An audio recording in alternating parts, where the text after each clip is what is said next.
Hello Chesterton students, Miss Shannon in the Hawthorne Gardens, but I wanted to show you how I start my visits to the Chesterton Gardens.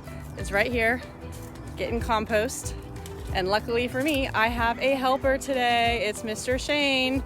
You're gonna see him throughout the video. He's helping us fix the irrigation problems at the school.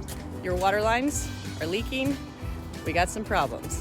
See you at Chesterton.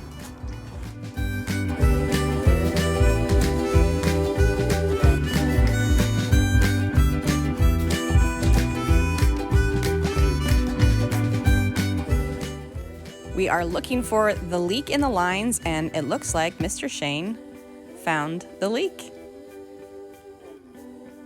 Upon closer investigation of the lines, we noticed some teeth marks. I wonder if those teeth marks have something to do with this. Those are skunk holes. What's living in here? That's a den. We need some pest management services in here to clear all of this out. All of it needs to go.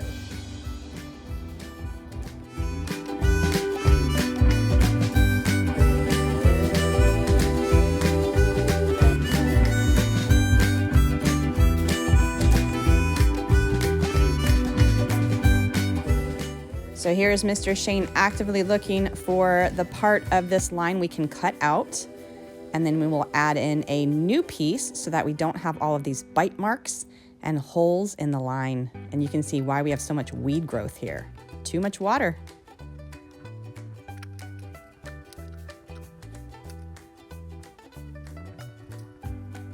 This is the very last bed in your garden area, and I am looking along the lines for the emitters, the holes where the water is coming out. Now I said to Mr. Shane, I would love to have 2 more lines in this bed. Well, you ask and you shall receive.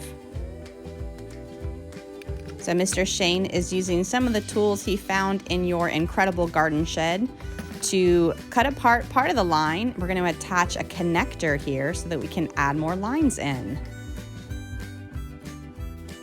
And once we do, we will stretch that line all the way across the bed to make sure that we have even more emitters providing water to the plants that will be growing in your bed. Now you can see if we only have 2 lines, we don't really have a lot of space where we can plant things, because if we're planting them away from those lines, well, they won't receive water. More lines equals more emitters equals more water. Let's see what Mr. Shane does here.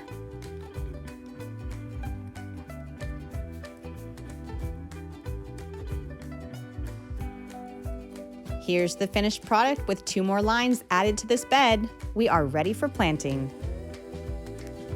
Let's take a look at some of the seeds we are going to direct sow into your raised garden bed. Let's go for some golden beets. This will be a last sowing of beets since the weather is going to be too warm for them pretty soon.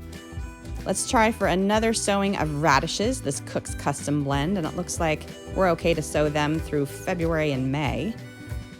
And we'll go for some squash, yellow squash, and I think it's gonna be an early sowing for this, but we'll try. And also, we'll try for this green squash, or zucchini is another name for it. And you can see that we are following the instructions on the back of this package. It wants us to sow outside and not start inside. But before we were able to work in this last bed, we had to clear out some of the overgrown lavender. Here, Shane and I are working hard together. Everything goes faster when you have a partner, right?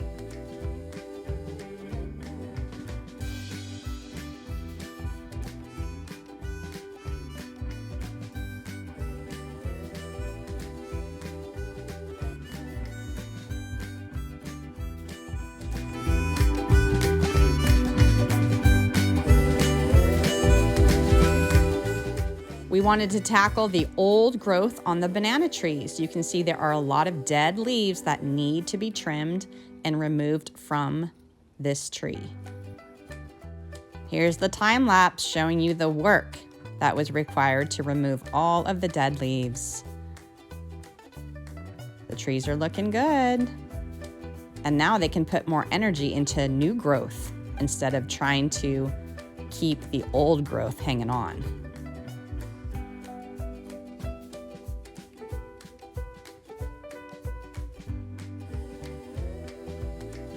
Mr. Shane is working on taking a machete to the bottom parts of the tree just to clean it up a little bit. But I wanted to show you that these trees are doing just fine because they have new growth coming from the center.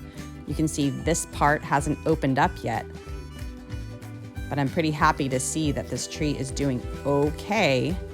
Banana trees need a lot of water and a lot of sunshine.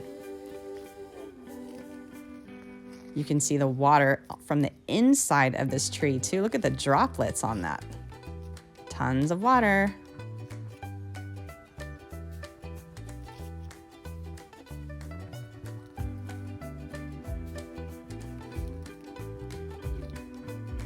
The space looks so much better. Banana tree is cleaned up and the weeds have been pulled out.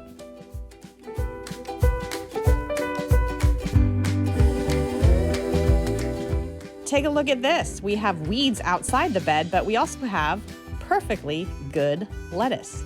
You can harvest this and eat it. Gorgeous. As I was pulling weeds around the beds, I noticed something else growing.